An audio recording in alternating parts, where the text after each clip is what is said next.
वाले हम लोग मीडियन और उसके एप्लीकेशंस की मीडियन का कहाँ पर उपयोग होगा केमिस्ट्री में, और उसके डेटा को एप्लीकेशन के डेटा के बेसिस पे हम उसे कैसे मीडियन को कैलकुलेट करते हैं। सबसे पहले आता है median. What is the median? Median is the middle result when the replicate data of arranged according to increasing or decreasing value for an odd number of results. The median can be evaluated directly. For an even number, the mean of the middle pair is used. इसके लिए दो rules जो आपको last में मैंने बोले कि अगर दिए गए डेटा जो है वो ऑड नंबर पे रहता है तो ऑड नंबर में होने से हमारा जो मीडियन होता है वो मैक्सिमम टाइम जो मिडिल वैल्यू होती है वो डायरेक्ट होती है। लेकिन अगर वो इवन नंबर है, विषम संख्या में है, तो हमें डेटा कैलकुलेट करते समय मिडिल के दो जो नंबर होते हैं, आज कह सकते हैं कि मिडिल का जो पेयर होता है उसका एवरेज वैल्यू जो है वो निकालते हैं, उसके बेसिस पे कैलकुलेट करते हैं। लेकिन दिए गए डेटा को पहले हमें इंक्रीजिंग ऑर्डर में या डिक्रीजिंग ऑर्डर में हमें अरेंज करना पड़ता है। लाइक यहाँ पे एक एग्जांपल मैंने दिया हुआ है, देख सकते हैं। डेटा दिया हुआ है कैलकुलेट करने के लिए। पहला तो दिया गया, इसमें जो डेटा है वो 19.4 डेटा हमको दिया गया है, 19.5, 19.6, 19.8, 20.1, 20.3 करके।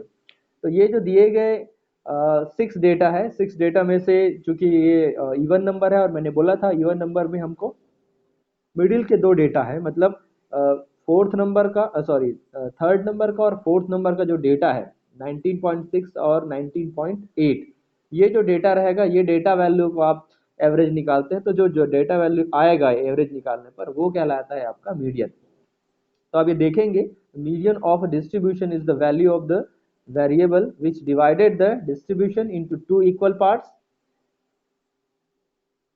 So it is the value of or various such that a number of observations above it is equal to the number of observations.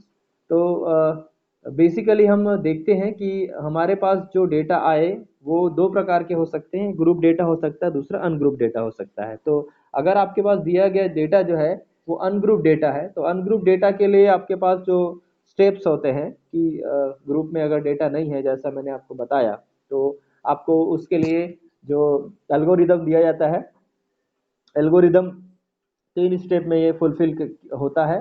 पहला आपका स्टेप 1 है, arrange the observation in descending और असेंडिंग ऑर्डर ऑफ मैग्नीट्यूड। दूसरा step होगा आपका determine the total number of observation से N. यहाँ से हमें एन को कैलकुलेट करना होता है कि हम जब जो दिए डाटा रहेगा उस डाटा को हम बढ़ते क्रम में या घटते क्रम में जब उसे अरेंज करते हैं, और अरेंज करने के बाद हम ये कैलकुलेट करते हैं कि हमारे पास जो नंबर आया एन का मान कितना है।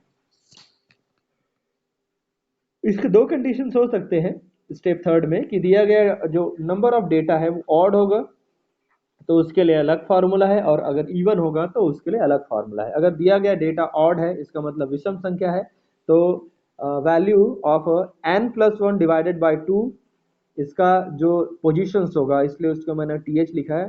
तो value of the observation, n मतलब जहां पर आप दिए गए आपका डेटा है, तब जब आपको दिया गया डेटा क्या होगा, ऑड नंबर होगा। और दूसरा, if n is the even, अगर दिया गया जो मान है वो विषम सम संख्या होगी, तो सम संख्या में हमको पहले n/2 ऑब्जर्वेशन लेना होता है और दूसरी बार n/2 + 1 ऑब्जर्वेशन जो है वो लेना होता है। दोनों ऑब्जर्वेशन डेटा को तो से डिवाइड करते हैं।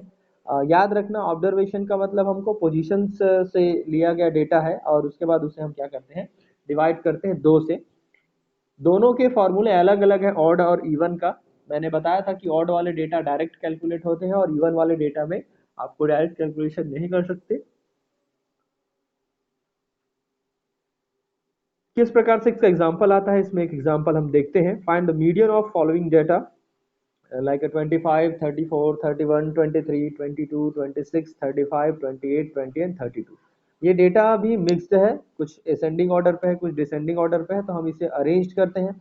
अरेंज करते हैं हम लोग इसे असेंडिंग ऑर्डर में, बढ़ते हुए क्रम में अरेंज करेंगे। तो आप इसे अरेंज करके देखेंगे 20, 22, 23, 25, 26, 28, 31, 32, 34 और 35। इस प्रकार से हमारे पास total number of data n = 10 है। ठीक है, n = 10 डेटा में क्योंकि डेटा 10 है इसका मतलब ये डेटा इवन है, तो इवन है इसका मतलब फॉर्मल नंबर कौन सा आएगा, 2 आएगा। Value of 10/2 observation, value of 10/2 plus 1th observation divided by 2।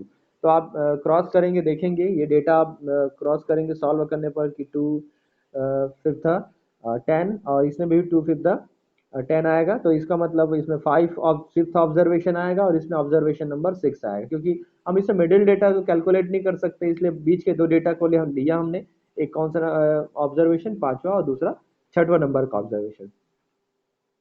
तो 5th नंबर का observation divided by 6th number का ऑब्जर्वेशन। तो 5th नंबर का ऑब्जर्वेशन आपका कौन है, 26 है, और 6th नंबर का ऑब्जर्वेशन कौन है आपका, 28 है। तो 5वें और 6वें नंबर के डेटा आएंगे आपके 26 एंड 28। 26 प्लस 28 डिवाइडेड बाई 2, दोनों को आपने डिवाइड किया, जो वैल्यू है आपका 27 है। 27 आपके इस दिए गए डाटा का क्या कहलाएगा, मीडियन वैल्यू कहलाएगा। ठीक है, इस प्रकार से आप मीडियन निकाल सकते हैं, बहुत ईजी है। आपको बस दिमाग में फार्मूला होना चाहिए कि जो फार्मूला दिया गया उसके बेसिस पे आपको निकालने आना चाहिए। ठीक है, तो ये कहलाएगा आपके लिए। एक और एग्जांपल्स दिए गए हैं, अगला एग्जांपल है इसमें, find the median of following values. इसमें भी सेम दिया गया है 37, 31, 42, 43, 46, 25, 39, 45, 32। इसे आपने असेंडिंग ऑर्डर में, इंक्रीजिंग ऑर्डर में रखा, तो आप देखेंगे 25, 31, 32, 39 इस प्रकार से अरेंज करने पर आपको नंबर ऑफ डेटा n का मान कितना आया है, n, और n 9 आया। 9 आपका ऑड नंबर है।